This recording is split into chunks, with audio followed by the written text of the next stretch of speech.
تو بس وہی آپ کے نوٹس کو روز روز ریوائز کرتی گئی. جو اسکرین شاٹس ہم لیتے تھے ان کو وہیں پہ نہیں رکھا, ان کو بھی میں ریوائز کرتی گئی.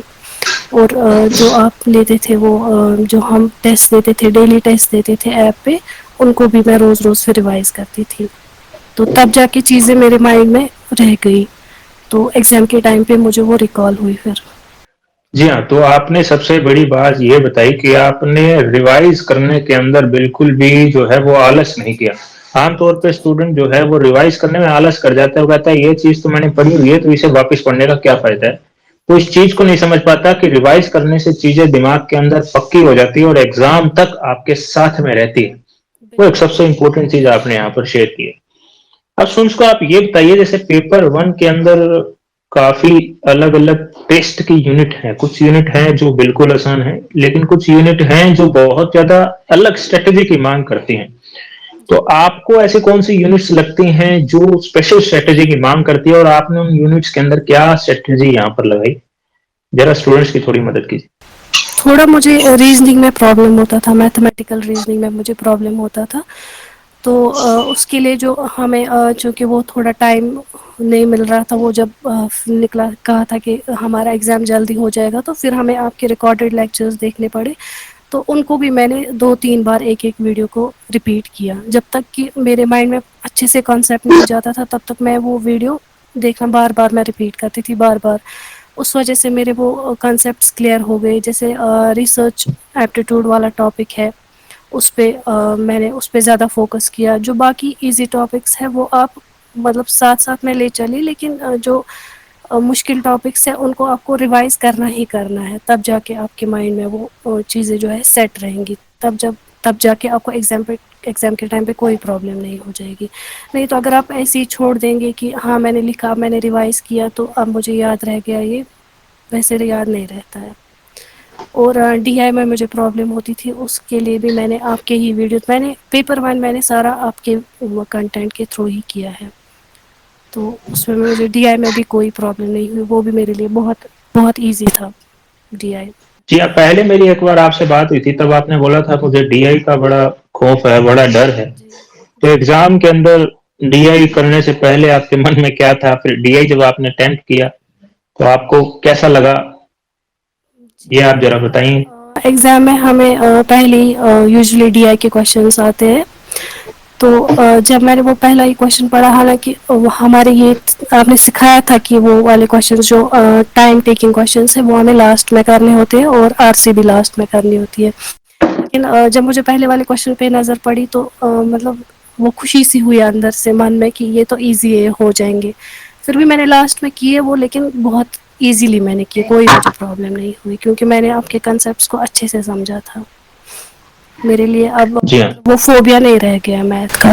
مطلب ایگزام سے پہلے آپ نے اپنے دل میں جو خوف تھا ڈی آئی کا, میتھمیٹکس کا, وہ سارا کا سارا پریکٹس کر کر کے اس کو دور کر لیا تھا, جی تاکہ ایگزام تک بالکل بے خوف ہو کر آپ پہنچ سکیں. جی سر. جی ہاں بالکل, بہت صحیح بات ہے. عام طور پہ اسٹوڈنٹ جب اسٹڈیز کے اندر لگا رہتا ہے تو اسٹوڈنٹ کے دماغ میں آتا ہے کہ یار یہ جو میں پڑھ رہا ہوں وہ صحیح پڑھ رہا ہوں کہ نہیں پڑھ رہا, یہ ایگزام کے پوائنٹ سے امپورٹنٹ ہے یا نہیں ہے, میری محنت جو ہے وہ خراب تو نہیں چلی جائے گی. تو یہ سب چیزیں آپ کے من میں بھی آئی ہوگی. تو اس وقت میں آپ نے کیا اپنے آپ کو سمجھایا, کیا اس وقت میں آپ نے سوچا, کیا اسٹریٹجی آپ نے اپنائی, یہ ضرور اسٹوڈنٹ کو بتائیے. کیونکہ کافی اسٹوڈنٹس کے ڈاؤٹ ایگزام سیشن کے بیچ میں ہمارے پاس میں آتا ہے کہ سر بالکل ڈیموٹیویٹ ہو گئے ہیں, سمجھ نہیں آ رہا کیا کریں کیا نہ کریں. اس کے بارے میں ضرور آپ اسٹوڈنٹس کو بتائیے.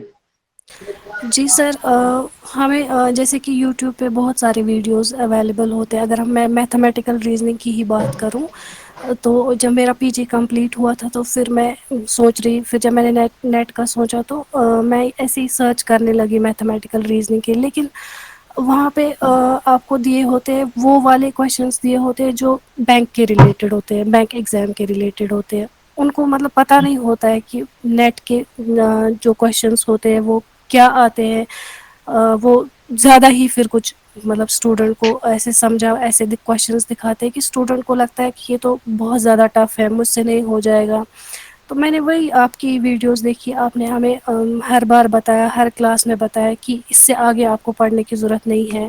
جو آپ کے اسکرین جو آپ ہمیں کنٹینٹ پرووائڈ کرتے تھے اس کی میں اسکرین شاٹس لیتی تھی, بس اتنا میں پڑھتی تھی اور اتنا ہی کافی ہے. میں سب کو ریکمینڈ کروں گی کہ وہ آپ کی جو ہے آپ کی کلاسز جوائن کرے, آپ کی چینل کو سبسکرائب کرے. اگر ان کو ڈاؤٹ ہے تو وہ پہلے فری کلاسز دیکھے جو یوٹیوب پہ اویلیبل ہے. انہیں یہ آ جائے گا, انہیں کنسیپٹ سمجھ آ جائے گا کہ آپ کس طرح کا کنٹینٹ دیتے ہیں. تو آپ نے جو ہمیں بولا تھا, جہاں پہ آپ بولتے تھے کہ ریسرچ کرنی ہے وہاں پہ ہم ریسرچ کرتے تھے, وہاں پہ میں ریسرچ کرتی تھی. باقی میں نے اس کے علاوہ کچھ نہیں پڑھا ہے, آپ کے کنٹینٹ کے علاوہ میں نے کہیں سے کچھ بھی نہیں پڑھا ہے. اور بس PYQs کیے ہیں میں نے, وہ بھی لاسٹ 5 ایئرس کے, اس سے زیادہ نہیں, کیونکہ پیٹرن بھی چینج ہو گیا ہے. تو اس سے زیادہ میں نے کہیں سے کچھ نہیں پڑھا, کیونکہ آپ کو زیادہ بھی پڑھنا, زیادہ بھی نالج آپ کے لیے ٹھیک نہیں ہوتی ہے. جتنا مطلب آپ دیتے تھے اتنا ہی ہم پڑھتے تھے. جی ہاں, یہاں پر سب سے امپورٹنٹ چیز یہ ہے کہ نیٹ کے ایگزام کے لیے میٹر تو بہت سارا مل جاتا ہے, لیکن وہ ایگزام کے پوائنٹ آف ویو سے ضروری ہے نہیں, وہ اسٹوڈنٹ نہیں سمجھ پاتا, تو اس میں ہم مدد کر دیتے ہیں. اور اس میں بھی مدد کا ایک دائرہ ہونا چاہیے, کہیں مدد اتنی نہ کر دی جائے کہ اسٹوڈنٹ جو ہے وہ اس مدد کا عادی ہو جائے. اس لیے میں نے بیچ میں اسٹوڈنٹس کو یہ بھی بولا تھا کہ یہ ایسی چیزیں ہیں جن کو آپ خود ریسرچ کرو, اور مجھے بڑا اچھا لگ رہا ہے یہ چیز سنتے ہوئے کہ آپ نے جب بولا کہ آپ نے اس کے اوپر ریسرچ کی تھی. عام طور پہ سن نہیں کرتا تھا, جو ٹیچر نے پرووائڈ کروا دیا بیٹھے بیٹھے جو مل گیا پکا پکایا اسے لے لیا, اور جو خود پکانے کے لیے دیا اسے نہیں پکایا. تو آپ نے خود نے محنت کی, ریسرچ کی, اور آپ نے تھوڑی دیر پہلے بتایا کہ کئی بار 12 بج جاتے تھے, کئی بار 2 بج جاتے تھے. تو آج آپ کی یہ محنت جو ہے وہ رنگ لئی, اور آپ نے وہ اپنی انگلی کی امیج بھی بھیجی تھی کہ دیکھیے لکھتے لکھتے جو ہے وہ انگلی لال ہو گئی, چھالا پڑنے کو ہو گیا ہے. بٹ جی سر. چلو اچھی بات ہے, جیسے بھی ہے جو بھی ہے, اس وقت کی وہ جو تکلیفیں آپ نے سہن کی, اور آج آپ کو یہ JRF کا ایک بہترین تحفہ جو ہے وہ اس محنت نے دلایا ہے. جی بہت سر. اچھا لگا جی آپ کے ساتھ میں مجھے بات کر کے. امید کرتا ہوں کہ اسٹوڈنٹس کو یہاں پر اوور آل ایک ویو ملا ہوگا کہ کس طریقے کا ویو لیتے ہوئے ایگزام کی تیاری کرنی چاہیے, اور JRF کے لیے کس طریقے سے ڈیڈیکیشن کے ساتھ میں پڑھنے کی ضرورت ہوتی ہے. جی بہت بہت سر. دھنیہ واد فوزیہ جی آپ کا ہمارے ساتھ میں جڑنے کے لیے, اور ایک بار پھر سے بہت بہت شبھ کامنائیں, بدھائی.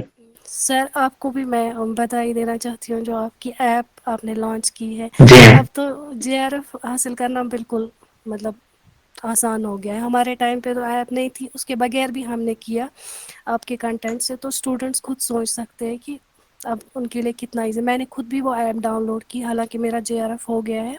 میں نے خود بھی وہ ایپ ڈاؤن لوڈ کی, میں نے دیکھی وہاں پہ اسٹوڈینٹس کے لیے سب کچھ ہے, ویڈیوز بھی ہے, نوٹس بھی ہے, ٹیسٹ بھی ہے. تو میں سب اسٹوڈینٹس کو ریکمینڈ کرتی ہوں کہ اگر وہ آپ کی چینل کو جوائن کرے. اب ان کے پاس ایپ بھی ہے, ٹیلی گرام چینل بھی ہے, یوٹیوب بھی ہے. اور جو بیچ کے اسٹوڈینٹس ہیں ان کو میں یہ کہنا چاہتی ہوں جن کا نیٹ نہیں ہوا یا جن کا JRF نہیں ہوا, تو وہ کلاسز ریگولر دے. وہ ریکارڈڈ کلاسز اور لائیو کلاسز میں بہت زیادہ ڈفرینس ہوتا ہے. آپ کی لائیو کلاس میں آپ کے بہت سارے ڈاؤٹس کلیئر ہو جاتے ہیں. اسٹوڈینٹس نے میسیج کی کہ ہمارا نہیں ہوا, آپ کا کیسے ہوا, جو ہمارے ساتھ ہی پڑھتے تھے. میں ان کو یہی کہہ رہی ہوں کہ آپ کلاسز ریگولر دیں. میری ہارڈلی لاسٹ میں 2-3 کلاسز مس ہوئی ہوں گی بس, وہ بھی جب میں شادی میں بزی ہو گئی, بہن کی شادی میں. تو اسی لیے اب میں نے کلاسز ریگولر دی, تبھی کنسیپٹس میرے مائنڈ میں تھے, اور جو بھی ڈاؤٹس ہوتے تھے وہ لائیو کلاس میں ہی آپ کی کلیئر ہو جائیں گے. اس لیے میں سب کو بولتی ہوں بیچ کے اسٹوڈینٹس کو وہ کلاسز ریگولر دیں. بہت بہت دھنیہ واد, کیونکہ ہمارا چینل جو ہے وہ کمپنی کے ساتھ میں جڑا نہیں ہوا, ورنہ ہمارا بھی بڑا اچھا پروموشن ہو جاتا ہے. کافی سارے جی اسٹوڈنٹس سبسکرائبر دیکھ کر جو ہے وہ چینل کو جوائن کرتے ہیں, جی تو ہم بھی پیسے دے کر جو ہے وہ کافی سبسکرائبر لاکھوں میں کر لیتے, اور اسٹوڈنٹ کو انفلوئنس کرتے کہ دیکھو اتنا بڑا چینل ہے اور آپ کو کیا کچھ پرووائڈ کروائیں گے. جی خیر جو بھی ہے, ہم نے تو سیوا بھاو سے کام کیا ہے, اور آگے بھی سیوا بھاو سے کام کرتے جائیں گے, تاکہ اسٹوڈنٹس کو جتنی ہو اس کے ہم اپنی طرف سے ہیلپ کر سکیں. باقی تو ہر اسٹوڈنٹ کا اپنا اپنا ماننا ہے. تو جی بہت سر. بہت دھنیہ واد جی, آپ نے چینل کے لیے یہ اچھے شبد کہے, اور اچھے شبد بھی کہے تو آپ نے دل سے ہی کہے, کوئی جی سر. کہہ کر بلوایا تو ہے نہیں. جی سر. جو بھی ہے, بہت بہت دھنیہ واد جی آپ کا, اور آپ نے چینل کے لیے اتنے اچھے وچار رکھے. بہت بہت دھنیہ واد فوجی جی. Thank you sir.